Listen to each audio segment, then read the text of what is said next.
11 сыныпта оқитын Нұрлан Алтынбеков бұл жерге Мақтаарал ауданынан келген. Математика пәнін жанындай жақсы көретін ол түрлі облыстық республикалық жарыстарда топ жарған. Әсіресе қиын есептерді шешуде алдына жан салмайды. Болашақ математик алдағы өмірін ғылымға арнап, осы салада өз қолтаңбасын қалдырғысы келеді. Сондықтан күндіз-түні кітаптан бас алмай үнемі ізденісте жүреді.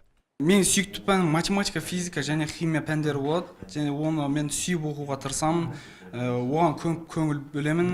Және де ол пәндерде мен математика ғылымның патшасы дейді ғой. Ғылым мен білімді мен дамытқым келеді.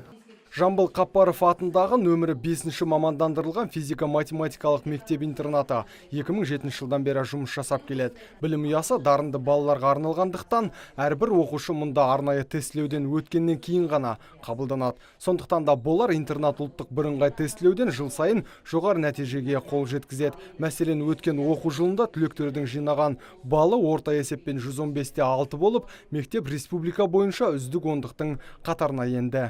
Жалпы мектепті 52 оқушы бітірсе, 52 оқушының 50 оқушысы мемлекеттік грант егер атанды. Бұл, яғни мектеп бітірушілерінің 98% деген сөз. Жалпы мектеп бітірушілерінің 12 оқушы үздік алтын белгі бітірсе, 15 оқушымыз үздік аттестатқа, ал негізгі орта мектеп туралы куәлікке аттестатқа 35 оқушымыз үздік бітіріп шықты. 400 орынға арналған мектеп-интернатында барлық жағдай жасалған. Балалар бос уақытында домбыра үйірмесіне қатысады. Сондай-ақ салауатты өмір салтын ұстанам дегендер үшін заман талабына сай спорт бөлмесі бар. Бұл жерде оқитындардың басым көпшілігі алыс аудандардан келгендіктен 300 орындық жатақхана қарастырылған.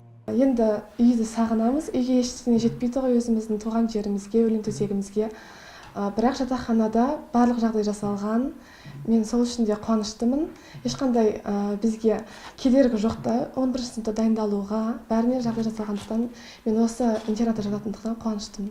Қазығұрт ауданы Атбұлақ ауылындағы бұл мектепке қабылдау тамыз айында басталады. 6 сыныпта бітірген балалар осында оқу үшін алдымен 4 пәннен тест тапсырады. Сыннан сүрінбей өткендер ғана интернаттың шәкірті атанады. Нұрсұлтан Тұрысбеков, Талғат Қырғызалиев, Абзал Тұрабеков, ТВК телеарнасының жаңалықтар қызметі.